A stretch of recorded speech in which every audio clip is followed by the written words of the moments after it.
you so much for joining us. That was terrific. We're continuing with our biomechanics theme here. We've got Kristen Nicholson up next with a presentation on machine learning, fastball velocity, and biomechanical predictors. Kristen. All right. Hello. Let me figure out how to get my screen sharing here. All right. That's not the screen you want to see. Okay. Does that look good? You're good. Yep. Okay. All right, thank you. So I'm Kristen Nicholson. I'm assistant professor of orthopedic surgery at Atrium Health Wake Forest Baptist, and I also am director of the Wake Forest Pitching Lab. And so today I'm going to talk about machine learning and statistical prediction of fastball velocity with biomechanical predictors. So baseball is the fourth most popular boys' high school sport, and approximately 484,000 boys participated in 2018 and 2019. However, only about 60,000 of those athletes will then go on to play college baseball, with only 35,000 of them attending NCAA schools.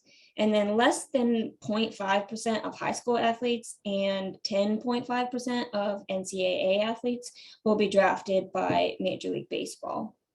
So I think we all know that baseball is a game of skill, athleticism, and strategy. So therefore, there's many different factors that might determine who will be successful and who will become, one of these 11% that get to further their career professionally.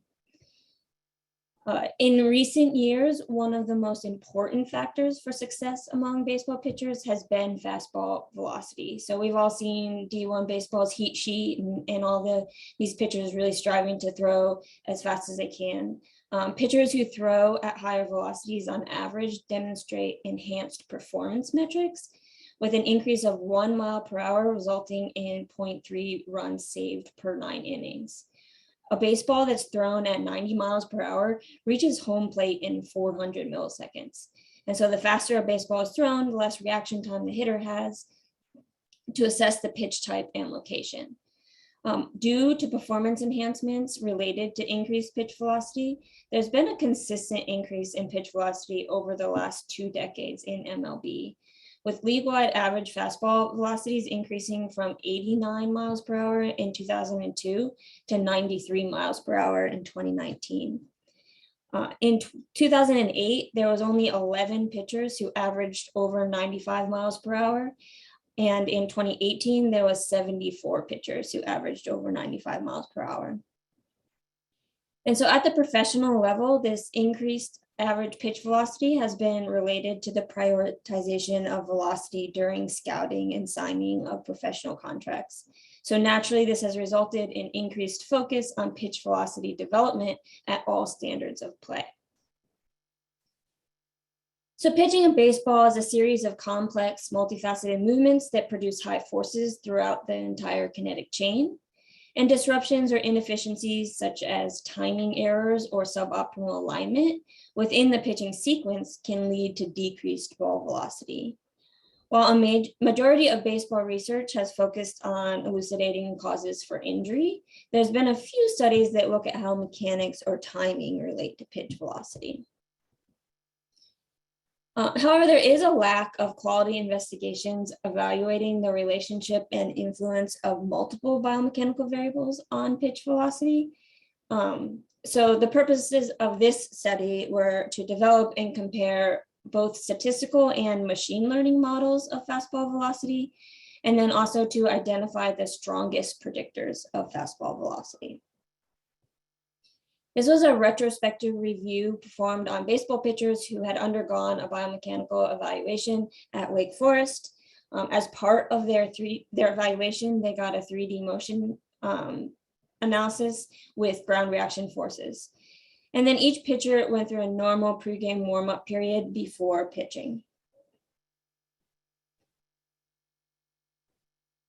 We developed machine learning models and statistical prediction models We had to do an a priori sample size calculation to reduce the chance of overfitting. So we had a total of 277 participants included in the study. And so then therefore we were able to include a maximum of 22 parameters with reduced chance of overfitting. So we chose our terms based on review of the literature, clinical and expert opinion, and elimination of collinear terms. So for example, lead leg maximum ground reaction force and knee extension from foot strike to ball release were found to be highly collinear. So for this reason, knee extension from foot strike to ball release was not included as a biomechanical predictor. Additionally, variables Kristen, I'm sorry. Hey, Kristen, I'm sorry. I don't mean to interrupt you, but your slides aren't advancing for the attendees. Oh. So it looks like the share, we got to get an updated share for the attendees. Oh, it says my screen sharing is paused.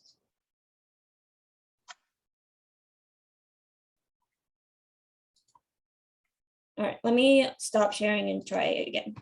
Cool, thank you.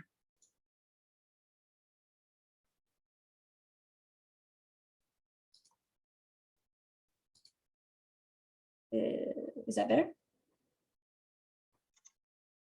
Yep, we're on methods and predictors. Yes.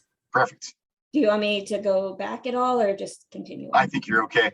Okay, all right, sorry about that. I don't know what happened, but all right, so we're talking about our predictors. And so we were reducing the number of variables that we could include in our model. And we also decided that variables that weren't directly modifiable, such as joint torques and joint forces, were not included. Obviously, torques and forces are modifiable, but if you told a pitcher, okay, I want you to throw this baseball and reduce your elbow torque, you know, they don't know exactly what to do to make that happen. And so we didn't include torques and forces in our predictors. Additionally, we recently utilized machine learning to examine which variables were the most influential to elbow varus torque and shoulder distraction force. And so we wanted to use these same 16 predictor variables so that we could get a better understanding of pitching efficiency, which I think Ryan talked about on Thursday. And so this is which variables affect both arm stress and velocity, or which ones only impact one of these outcome variables.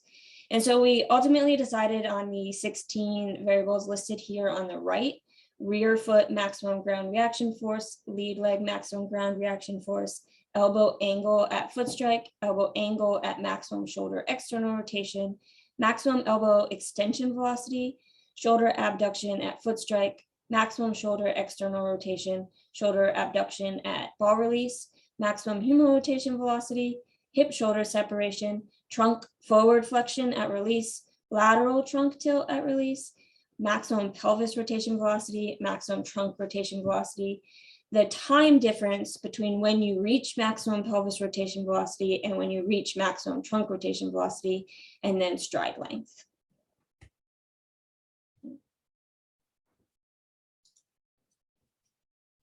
So we developed a linear regression model and then also 3 machine learning models: a random forest model, a support vector machine regression, and a gradient boosting machine model. All models incorporated those same 16 predictor variables, and pitch velocity was the outcome variable for all models. And then performance of the models was assessed by calculating the RMSE and calibration. Calibration measures the agreement between the observed and the predicted outcomes. We also developed a linear regression model and the best performing machine learning model with just high school pitchers to look at the sensitivity of the models.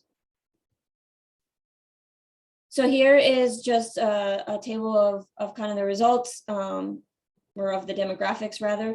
The bold and italicized variables, so elbow angle at foot strike, shoulder abduction at release, maximum elbow extension velocity, maximum pelvis rotation velocity, and stride length, were found to be non-linear.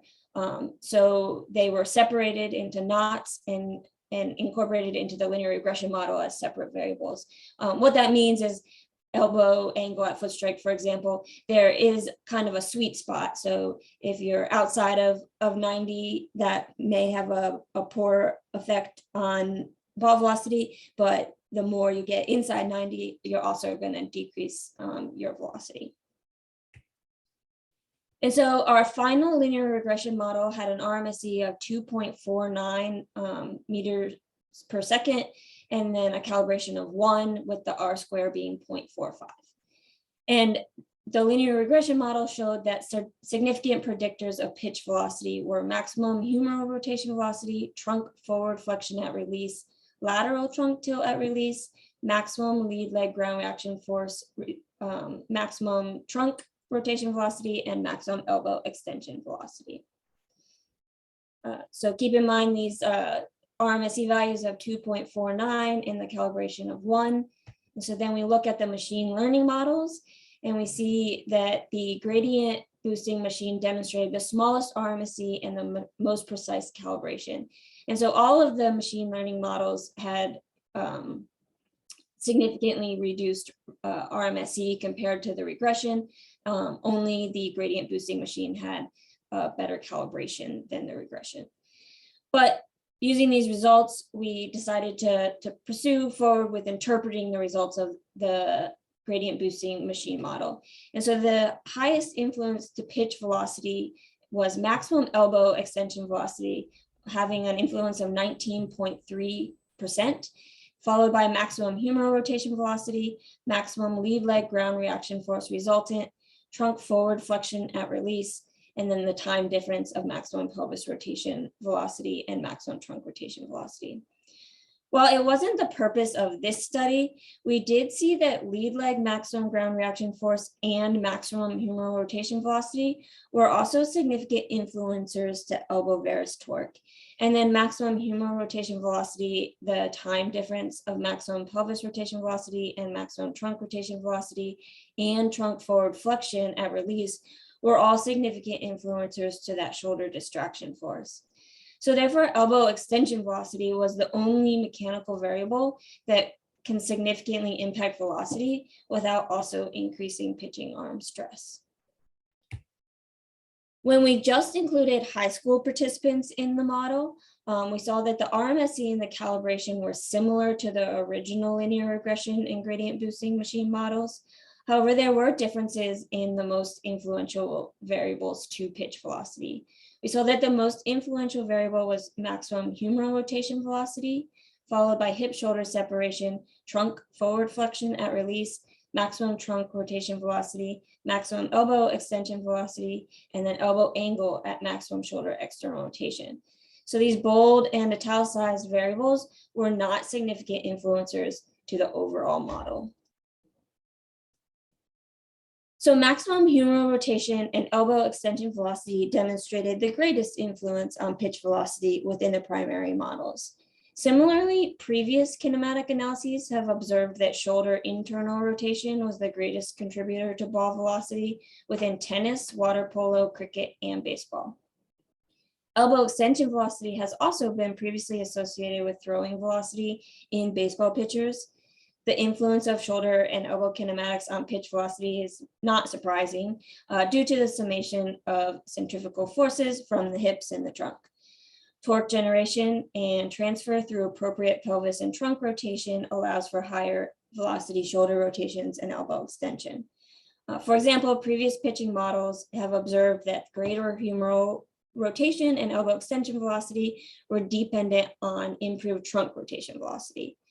So these results here suggest that humeral rotation velocity and elbow extension velocity demonstrate the greatest association to pitch velocity, but that interdependent relationship between the upper extremity joint velocities, shoulder and elbow angles, and ground reaction force, and the entire kinetic chain may limit the ability of an individual to modify just the upper extremity variables. So further research is required to understand the direct modifiability or non-modifiability of shoulder rotation velocity and elbow extension velocity without subsequent intervention of lower extremities and trunk and other upper extremity mechanics. Additionally, as we pointed out, humeral rotation velocity is also known to influence that pitching arm stress. So it might be more beneficial to focus on increasing elbow extension velocity. However, elbow extension velocity was also one of those nonlinear variables. So there is, a sweet spot where too much elbow extension velocity can still negatively impact ball velocity. Oops, sorry. Maximum lead leg ground reaction force resultant, the time difference between maximum pelvis rotation velocity and maximum trunk rotation velocity, and the trunk's location in the frontal plane at release were also identified as influential predictors of pitch velocity. As stated previously, force generation begins with the lower extremity. It transfers through the trunk and ultimately to the ball propulsion through the hand. So these results support previous literature, which has postulated that the lower extremities provide a stable base for force transfer in trunk and upper extremity rotation to produce this optimal pitch velocity.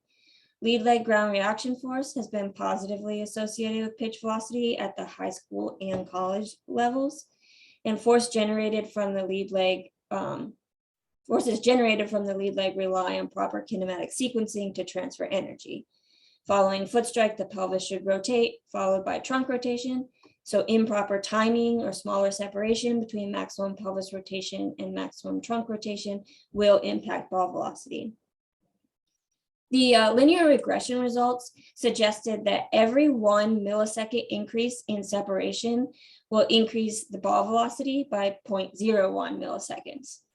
And lateral trunk tilt and forward flexion at release have been inversely associated with pitch velocity in high school pitchers. And using the linear regression results here, we see that while lateral trunk tilt was inversely associated with pitch velocity, we observed a contrasting relationship between trunk forward flexion and pitch velocity than previously reported.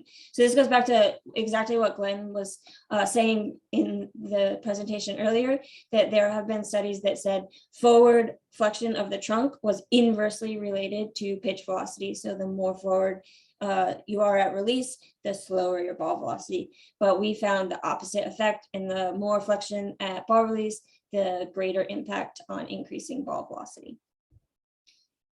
So these contrasting results may be due to the inclusion of the entire kinetic chain within our study compared to previously isolated trunk and arm biomechanics in those previous studies. Additionally, full kinetic chain studies are required to understand kind of the repeatability of these results. When models were created with only high school pitchers, ground reaction force was no longer an influential variable. Hip shoulder separation, maximum trunk rotation velocity, and elbow angle at maximum external rotation increased in influence, and elbow extension velocity was still significantly influential, but to a lesser extent. So these results suggest that high school pitchers may utilize more of their trunk and upper extremity mechanics to generate ball velocity. However, from our results and probably the results that Ryan talked about on Thursday, this may represent a less efficient pitching technique. It's been shown that older pitchers are able to generate forces in their distal extremities and more effectively transfer these forces up the kinetic chain. High school and collegiate pitchers produce similar ground reaction force despite college pitchers throwing with higher pitch velocity. So collegiate pitchers can optimally coordinate body segments and transfer energy up the kinetic chain utilizing ground reaction force. And high school pitchers may lack the physical maturity or the skill necessary for optimal energy transfer, and thus they rely on their trunk and their arm mechanics to produce velocity. It's been shown that high school pitchers' hip shoulder separation has increased influence on elbow stress. And so it's possible that utilizing ground reaction force to produce pitch velocity instead of hip shoulder separation represents a more efficient and safer pitching technique. So in conclusion, maximum humeral rotation velocity, elbow extension velocity, trunk forward flexion at release, time difference of maximum pelvis rotation velocity and maximum trunk rotation velocity, and maximum lead leg ground reaction force were observed to have the greatest influence on pitch velocity. Machine learning models demonstrated improved prediction performance over linear regression models, and coaches, players, and performance professionals should consider the entire body when designing these pitch velocity improvement programs. These models are also recommended to be externally validated by other researchers to determine model generalizability and usefulness. So here is all my references. I'll leave them up here for a second so that if someone wants to go back to the recording and look at them, they can. And I'll be happy to take any questions. I think there's a couple.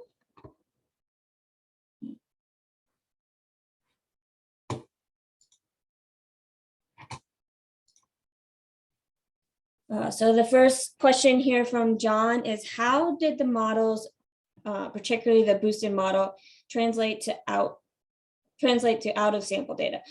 We didn't test them on any out of sample data, so I can't directly answer that question. And the point of the models wasn't necessarily to use biomechanics to predict pitch velocity. It was more to examine which variables had the most influence on pitch velocity. Certainly, the nature of models is that you then can use out of sample data to predict pitch velocity, but we did not do that. Michael McGowan asks, were the RMSE values calculated on the same training data used to build the model or out of sample data? So again, we didn't use out of sample data to test the models because we weren't trying to build a model to predict pitch velocity. We were trying to see which variables were most influential to pitch velocity. Jeffrey Brover asks, interesting results and great presentation. For a non-biomechanist, can you define exactly what maximum humeral rotation velocity means, as it appears to be a rather important predictor?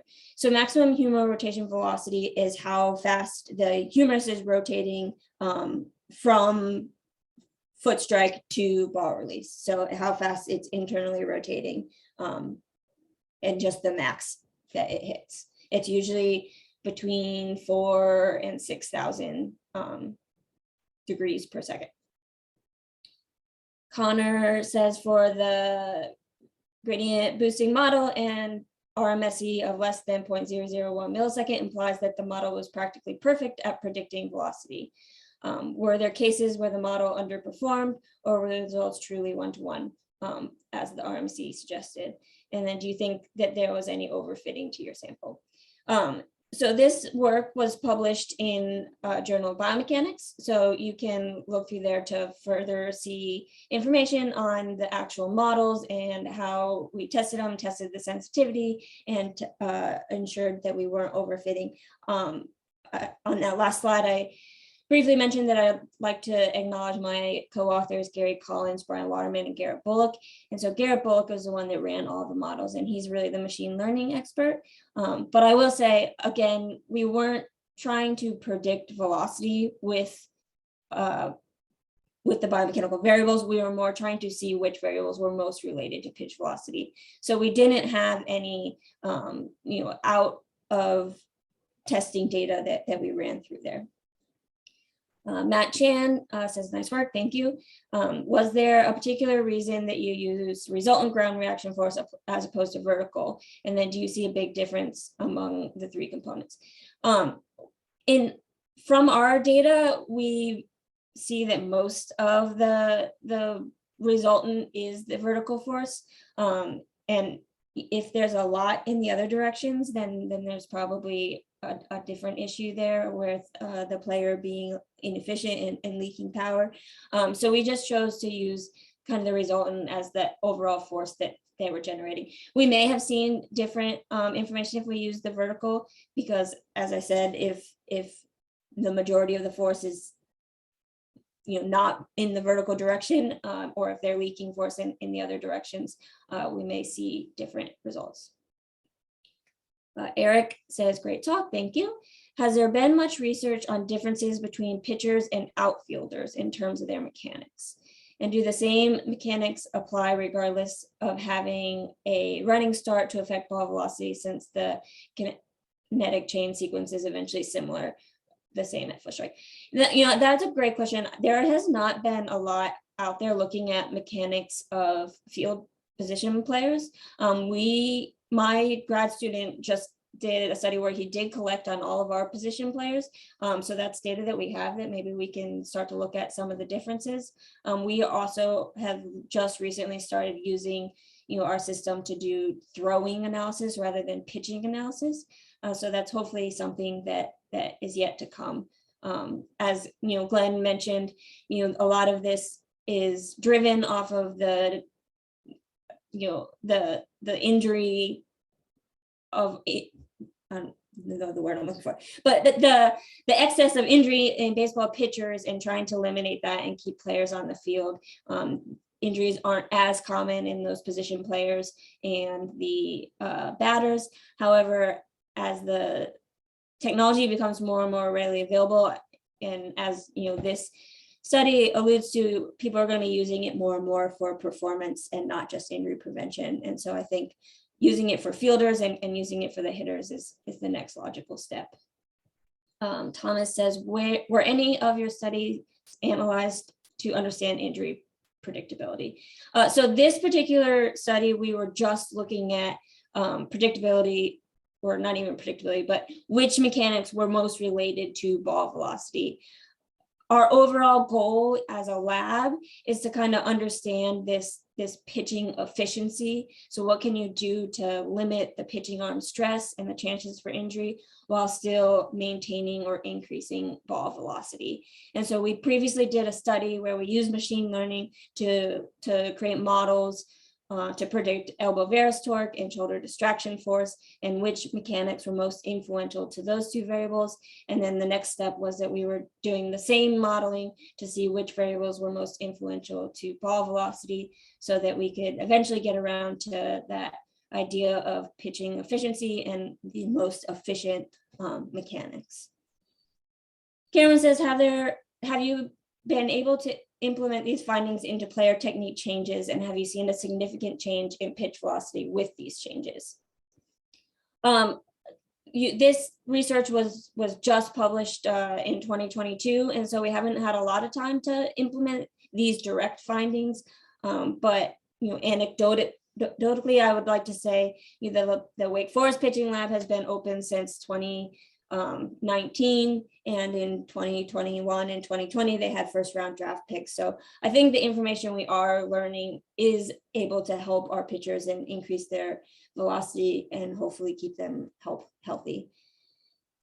Samuel says, I believe mentioned that ground reaction force is better predictor for high school pitcher velocity compared to hip shoulder separation. Is this true for stress levels on elbow and shoulder as well? So it's actually the opposite. The ground reaction force was not a predictor for ball velocity in high school pitchers, but hip shoulder separation was influential to ball velocity in high school pitchers.